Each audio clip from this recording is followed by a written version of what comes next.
in, like, because he's like all about himself, but then he finds his humanity. Yeah, I mean, I think that's kind of what the genre is all about, really. Through fighting for survival, people sort of, find their humanity, find their will to live, find meaning in their lives. It's part of the reason why I think people are so obsessed with the zombie genre. There's just so many layers to it. Really, when you really break it down and get, very analytical about it. There's a lot going on there. Now, for this, did you play or watch any of the video game stuff, or kind of play them at all, or just kind of went into it?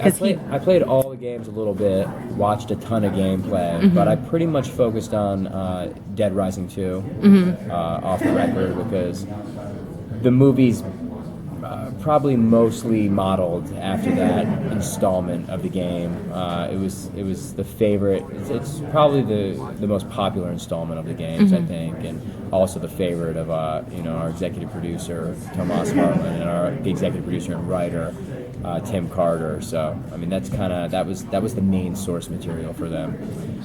Are you a fan of the zombie genre or gaming? Either Yeah, no, I'm a huge fan of the zombie genre, definitely, and that's really why I want to do this project. I've never gotten the opportunity to be a part of it. I've seen a lot of my peers at Comic-Con and Wondercon, all the various cons, and I wanted to be there. I was envious. It looked like they were just like having a great time. Do you have a favorite zombie movie? This is a test. Yeah, Night of the Living Dead. Yeah. Which one? The 1990, I think it's the 1990 Tom Savini remake? version. Yeah. Solid. Yeah. So how do you feel about being a part of Crackle's streaming? It's cool. It's cool. The first one. Yeah, it's cool, and I feel like I got in with Crackle at the right time.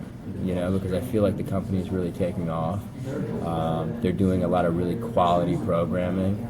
And then it just has that awesome synergy, because you can watch Dead Rising Watchtower on Xbox and then play Dead Rising on Xbox, So I thought that was pretty neat. But it's obviously the way of the future. Everyone from like 14 to 35 is watching their TV over the top, as I say, like not, on the not traditionally anyway, streaming their television. And the fact that the programming's free too is really awesome as well. To be a part of, making something that you're proud of and then giving it away, in a sense, is really cool. Yeah, that was the one thing, like, when I went to watch the movie, I was like, okay, like, I'll pay whatever I have to pay so I can see Watchtower, so I can, prepare for it. And I also am a huge fan of zombie movies, so I was like, this is going to be great. And then I went on it, and I was like, oh, I just have to sign up? Okay, like, this is great. Yeah. And I also, when I was watching that, I saw previews for other shows that Crackle was doing, and I think, a lot of people got into Crackle because they wanted to see Watchtower, and I think that that's a really positive thing, and That's you're a big part what of the it. numbers are suggesting, yeah. So I'm proud. I'm proud. It's been really well received. I like the Disney commercials because it was commercials. Disney commercials. That's interesting. You're the bloody clown and then the Disney commercial. And speaking of the bloody clown, how much of it was practical effects and you getting kind of splattered with blood, or how much was it special, like CGI and things like that? There was a lot of real blood used in the making of Dead Rising Watchtower, definitely. And a lot of that particular blood got all over me and actually in my mouth, which was pretty gnarly. I had a lot of crew members gagging during takes. That whole sequence was very demanding. From when Chase comes out of the pawn shop to the moment when Bonzo's head gets ripped off and he kind of, pushes the body off of him and gets in the van. So that entire sequence, from the pawn shop to shutting the gate on the zombies was a oneer. It was one continuous shot, no edits, and it was over a 5-minute long oneer that we shot 17 times. Yeah, because I was wondering if it was a one shot, because it looked it. And at the end of every take, I was literally gasping for breath. So, I think it brought a lot of intensity to the movie and brought a lot of authenticity to the movie, too, because it really feels like you're inside the world of Dead Rising. And it makes it feel like we actually brought the game and gameplay to life, you can feel that sense of fear and that need to survive. So that has a lot to do with Zach Lipovsky, his how he decided to shoot the movie, and what he wanted to create. He had a very clear vision. He really wanted to be loyal to the source material and make something that the gamers out there would accept and like, and not be super critical of.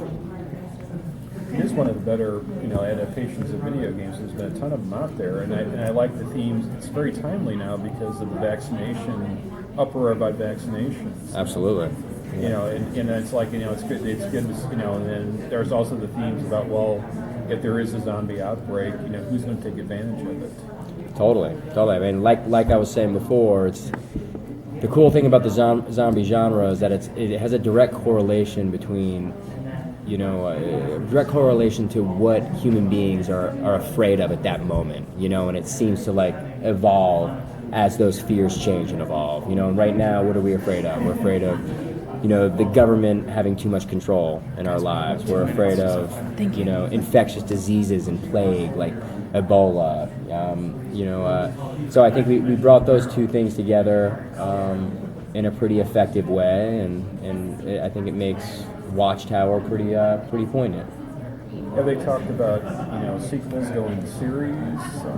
Well, there's rumblings definitely. I just kind of sit back and see what happens. But yeah, it'd be great. I mean, for me, it'd be sort of a dream come true if Chase Carter was the lead character in Dead Rising 4. I mean, even more than doing a sequel or this thing going a series. I mean, I would feel like if that happened, then I did my job well. Thank you. Yeah, no problem. Any other? I think Well, the movie kind of left off kind of begging for a sequel. Oh, totally. yeah, I know. Of course. Well, What happened to the blue fairy? I mean, no. I was going to ask real quick. You were talking about how exhausting some of those one-shots were. Did they actually train you at all to do those fight sequences? Well, I think there was definitely a lot of discussion about, my physical ability as far as, being able to do a lot of my own stunts, because they wanted the movie to be as authentic as possible. But I mean, I wanted to throw myself into it 110%. I mean, this was kind of my chance to prove myself as an action hero. And, from day one, I was kind of throwing myself on the ground and throwing myself down hills and stuff. I mean, even the producers after the first day of shooting were like, okay, this kid's committed, he's ready to go there.